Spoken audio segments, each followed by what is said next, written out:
What gusto ko man bala i-share sa inyo nga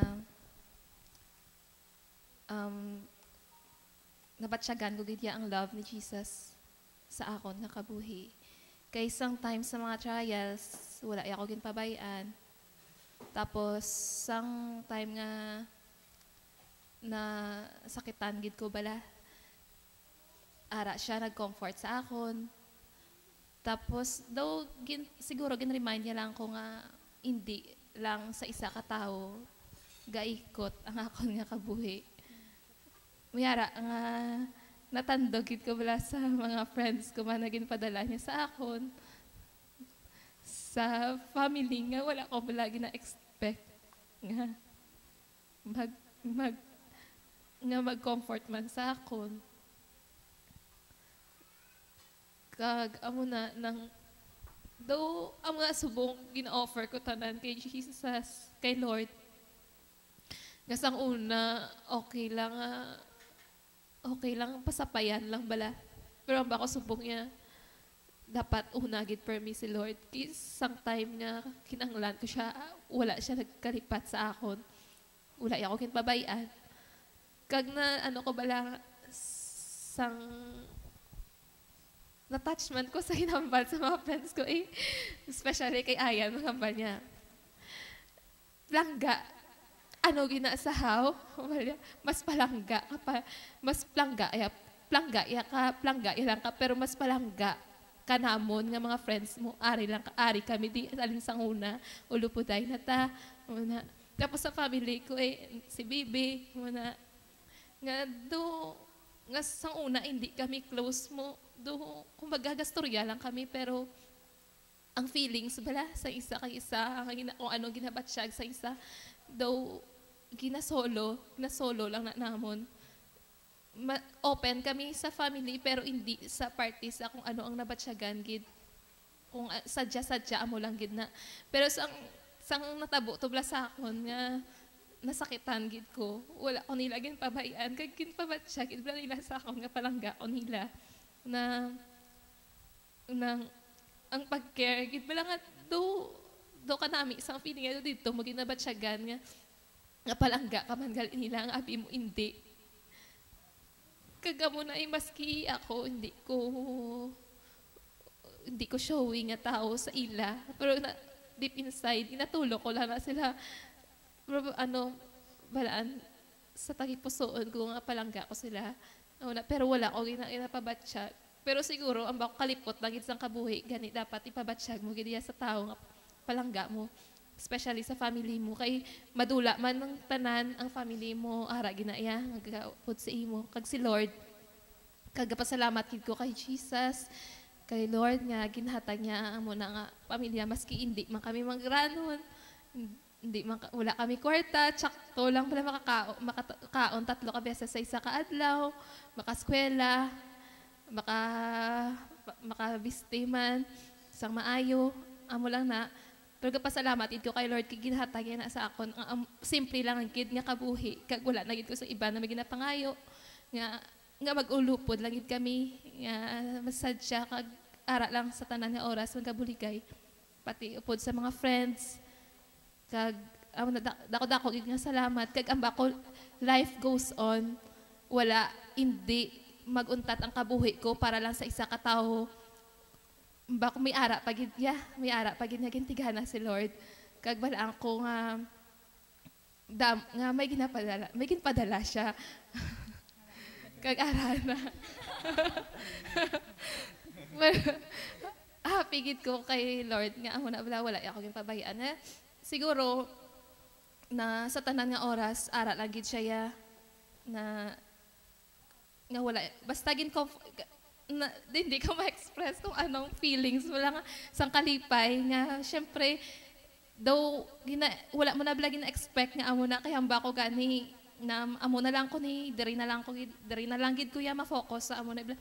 May amo na amba ko expect the unexpected kay nagpati na gid ko na sa amo na bala nga quotes nga expect the unexpected, kag tsakto gid man nga si Lord may ginpadala nga wala magin expectar kag may ginaubra siya nga siya na mismo nagaubra sang way para kita mangin malipayon kag ang kumbaga ang aton nga paminsaron ang subong lang hindi na ang future wala kang kalimtan na ang past. Amo nagapasalamat gid kuya nga life goes on.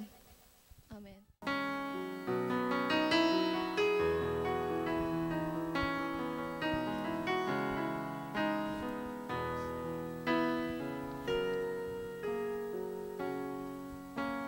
When I'm gone, release me, let me go. I have so many things to see and do. You must not tie yourself to me with tears. Be happy that we have these precious years. I gave to you my love, you can only guess how much you gave to me in happiness. I thank you for the love you each have shown, but now it's time I traveled on alone. I won't be far away, for life goes on. So if you need me, call and I will come. Though you can't see me or touch me, I'll be near. All of my life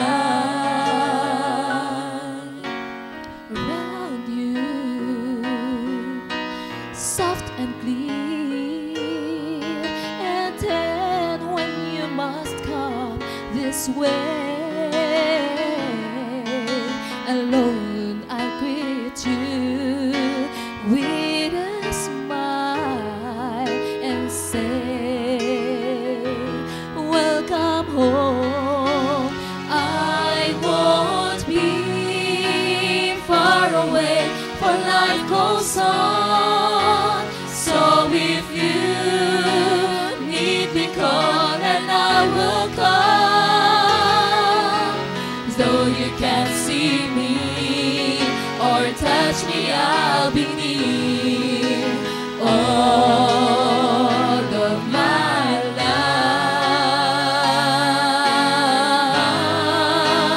I won't be far away, for life goes on. So if you need me, call and I will come. Though you can't see me or touch me, I'll be near. All of my life.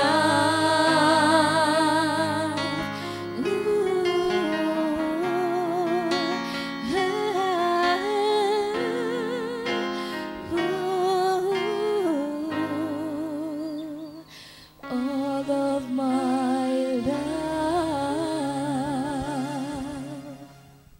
The philosophy of doing what seems right in our eyes has vastly altered the way people attempt to worship God. They rationalize that God will accept it. People can rationalize away just about anything they want if they work at it hard and long enough. And because of this, people worship God in ignorance. Just as the Apostle Paul told the Athenians in Acts chapter 17, verse 23, whom therefore ye ignorantly worship. The average person in religious matters takes many things for granted. He finds religious groups practicing something and he decides what the majority does must be right and acceptable to God. The Bible says the majority of people are going to be eternally lost. Jesus says in Matthew chapter 7, verse 13 to 14, enter by the narrow gate, for wide is the gate, and broad is the way that leads to to destruction, and there are many who go in by it, because narrow is the gate and difficult is the way which leads to life, and there are few who find it. So we don't want to depend on the majority to determine what is right for us and follow them. If we do, we will also end up being lost in the eternal fires of hell.